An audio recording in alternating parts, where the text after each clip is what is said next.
আমরা ২৪ ঘন্টা হল খোলা চাই। গত ১ বছর আগে কি ২ বছর আগে কুয়েট মৈত্রী হলে একজন শিক্ষার্থী হসপিটালে নিয়ে যাওয়ার সময়টা দেরি হওয়ার কারণে কিন্তু মারা গিয়েছিল।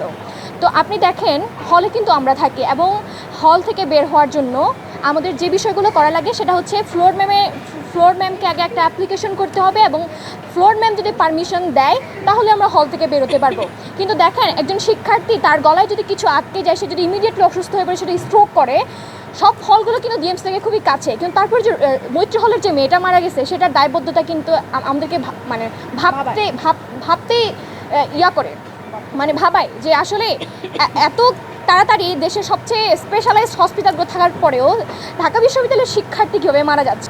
আমি ডাকসুর সদস্য, ডাকসুতে ২৮ জনের মধ্যে নারী শিক্ষার্থী আছে ৭ জন, কিন্তু যখন কোনো একটা ইনসিডেন্ট হয়, কোনো একটা নারী শিক্ষার্থী যদি অসুস্থ হয়, সেই নারী শিক্ষার্থী যদি আমি হসপিটালে নিয়ে যেতে চাই, তাহলে তার বের হওয়ার জন্য এবং আমার বের হওয়ার জন্য যে সময়টা আমার ব্যয় করতে হয় সেটা কিন্তু কোনো একজন ছেলে শিক্ষার্থীকে করতে হয় না। তারা চাইলে রাত ২টা বাজে প্রক্টোরিয়াল টিমকে ফোন করে সাথে সাথে চলে যেতে পারে, কিন্তু সেটা আমি করতে পারছি না। তাহলে আমরা যে নারী এবং পুরুষের যে অধিকারের কথা বলছি, তাহলে এই জিনিসটা কিন্তু এখানে খর্ব হচ্ছে। এবং একই সাথে আমার বাড়ি খাগড়াছড়ি থেকে যখন আমি ঢাকায় আসি, আমার বাস কলাবাগানে বা শাহবাগে আমাকে ৪টায় বা ৫টায় নামায় দেয়, এবং ৪টা থেকে ৫টায় নামানোর পরে আমার হলের গেট খোলা হয় ৬টায়। কিন্তু বাকি যে ২ ঘন্টা সময় আমি কোথায় থাকবো, কী করবো? এই যে নিরাপত্তার দোহাই দিয়ে হল গেট ১০টার পরে বন্ধ হয়ে যাওয়া কিংবা সকাল ৬টায় খোলা, বাকি যে সময়টুকু থাকে, তাহলে ওখানে কি নারীদের কোনো নিরাপত্তার কথা থাকে না?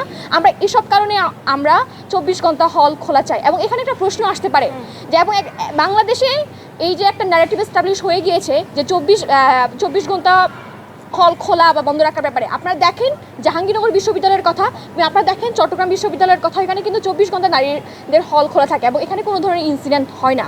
এবং বারবার আরেকটা কথা এস্টাবলিশ করা হয়েছে, 10টার পরে যে নারী শিক্ষার্থীরা হলের বাইরে থাকে তারা তথাকথিতভাবে কোট আনকোট খুবই খারাপ, কিন্তু এই যে জিনিসটা এই জিনিসটা বারবার বলা হচ্ছে, তাদের ক্যারেক্টারের কথা বলা হচ্ছে যে সব মেয়েরা খারাপ, তারা 10টার পরে থাকে, কিন্তু আমরা এটাকে আসলে ফ্রিডম অফ চয়েসের কথা বলতে চাচ্ছিলাম।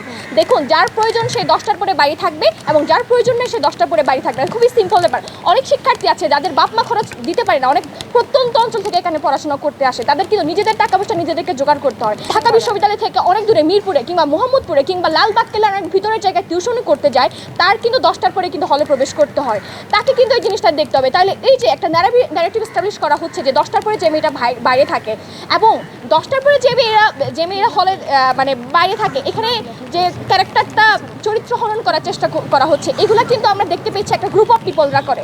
আমরা বিশ্বাস করি নারীদের সব ধরনের অধিকারের কথা। এখানে কোনো একটা পুরুষ শিক্ষার্থীদের হল যদি ২৪ ঘন্টা হল খোলা রাখতে পারে, কেন ওয়াই নট যে নারী শিক্ষার্থীদের হল কেন খোলা রাখতে পারবে না? আমাদের এটা দৃঢ় বিশ্বাস এবং আমরা খুবই বিশ্বাস করি একটা মৌলিক অধিকারের। একজন পুরুষ শিক্ষার্থী যে অধিকারটা পাবে, একজন নারী শিক্ষার্থী এক্স্যাক্টলি সেম অধিকারটাই পাবে। এখানে আসলে প্রশ্ন এটা না যে ২৪ ঘন্টা কেন হল খোলা রাখবো, প্রশ্ন হচ্ছে এটা নারী এবং পুরুষের যে সমান অধিকারটা থাকবে, এটাই হচ্ছে মেইন কথা।